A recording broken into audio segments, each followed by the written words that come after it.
Voilà, avec la belle image de Candice encore pour terminer. Décidément, vous êtes partout dans cette émission Candice, mais on est ravis, bien sûr, on ne se plaint pas. Adrien Toubiana, on l'a compris, le ski de fond a rapporté beaucoup de médailles, notamment Baptiste Gros qui en a rapporté 3 de l'IUT d'Annecy.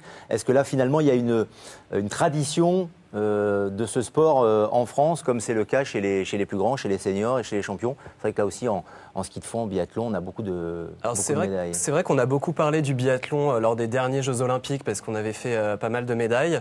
En ski de fond aussi, on a une belle école, notamment avec Vincent Vitoz qui a fait beaucoup de places en Coupe du Monde.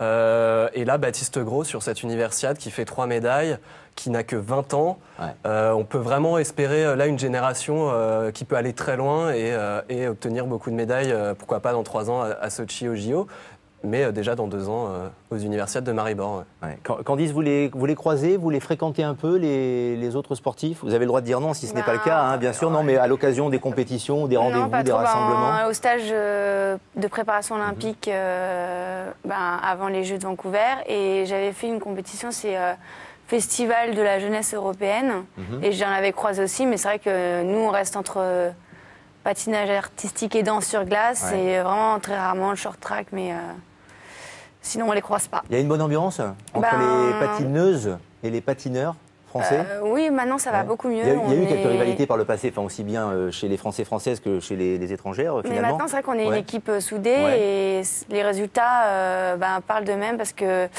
quelques jours avant qu'on parte à Erzurum, 2 médailles chez les garçons au championnat d'Europe et une médaille d'or aussi en danse sur glace. Donc c'est vrai que là, le patinage français monte bien. Ouais. Alors Damien Bardot, le ski de fond notamment, tradition française, on parle souvent du Jura. Là en l'occurrence, on a des gens qui viennent de Savoie, des Alpes.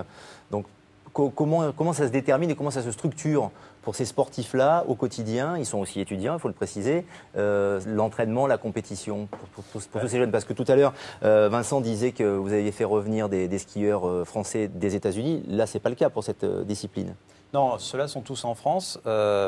Après, c'est vrai que c'est des sportifs de haut niveau qui doivent concilier leurs études et comme souvent, ils ont des emplois du temps très très chargés. On a eu encore Anouk Fèvre-Picon qui a été médaillée à l'universiade, qu'on aurait souhaité inviter sur ce plateau, mais qui en ce moment tourne sur les Coupes d'Europe. Elle reprend ses cours aussi quand elle est sur le Jura, puisqu'elle est basée là-bas. Donc c'est vrai qu'ils doivent se battre pour concilier tout ça. Après, là, on a eu affaire, comme disait Adrien, une génération qu'on a trouvée assez exceptionnelle, qui correspond à l'équipe de France B d'aujourd'hui, on va dire. Et à mon avis, ils vont tourner en Coupe du Monde sans tarder pour certains. Vincent Rognon, je ne veux pas faire de comparaison hâtive par rapport à l'expérience que vous avez des universiades et des délégations que vous avez pu mener, mais celle-ci, au niveau de l'ambiance, comme disait Candice, de la non-concurrence ou de la complémentarité, est-ce qu'elle est vraiment exceptionnelle aussi? Ça voudrait dire tout simplement que les jeunes sportifs français arrivent à maturité plus tôt. Moi, je pense qu'on a vraiment vécu quelque chose d'exceptionnel, d'autant plus, c'était un peu miraculeux. Toutes les disciplines ont été médaillées. On a laissé personne au bord de la route, comme on dit. Et effectivement, je crois qu'il y a vraiment dans le sport français un esprit maintenant de la gagne et aussi cette double excellence chez nous, puisque Candice pourra en parler, elle est aussi étudiante. Et ils sont obligés de concilier des emplois du temps, comme le disait Damien, assez impressionnants. Je pense qu'on est sur des bases très très intéressantes pour l'avenir. Ouais. Oui, c'est vrai, Candice, vous êtes étudiante à Paris 12, hein, c'est ça? STAPS. Oui.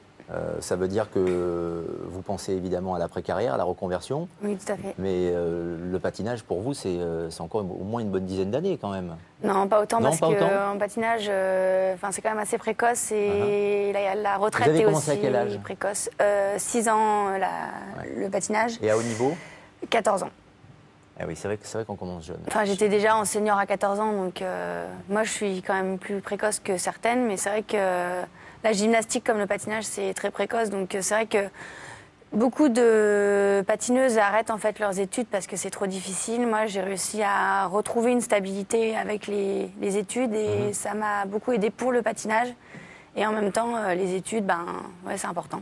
Mais bien sûr, c'est extrêmement structurant, Adrien Toubiana. Oui, tout à fait. Mais ce que ne dit pas Candice, c'est qu'elle a commencé chez les seniors à 14 ans, mais qu'elle a été championne de France à 15 ans, c'est ça? 14. 14, voilà. Ouais. 14, 15 ans, donc il y a eu une prématurité dans son patinage. Et je ne sais pas d'ailleurs si, comment toi, après, tu as pu gérer ce succès précoce. Ça n'a pas été trop difficile? C'était assez difficile parce que, comme j'étais la seule, la fédération m'a tout de suite envoyée dans les grands championnats. Et c'est vrai que j'avais pas la maturité pour. Et maintenant, je l'ai plus, donc j'espère vite retourner sur les grands championnats et cette médaille. Remettez-vous déjà avec votre blessure au genou. Oui. On rappelle que vous êtes blessé à l'entraînement, qu'il y en a peut-être pour 1 ou 2 mois. Un mois. Un mois, voire Au mois. 10 jours. La semaine prochaine. La semaine prochaine, elle sera sur la glace, rassurez-vous. Damien Bardot, ces universiades, bon, pour la France, c'est un super bilan, on est d'accord, c'est un bilan record. Mais il y avait vraiment beaucoup de qualités avec les délégations étrangères. On peut dire que c'était vraiment le top niveau, que ça progresse d'année en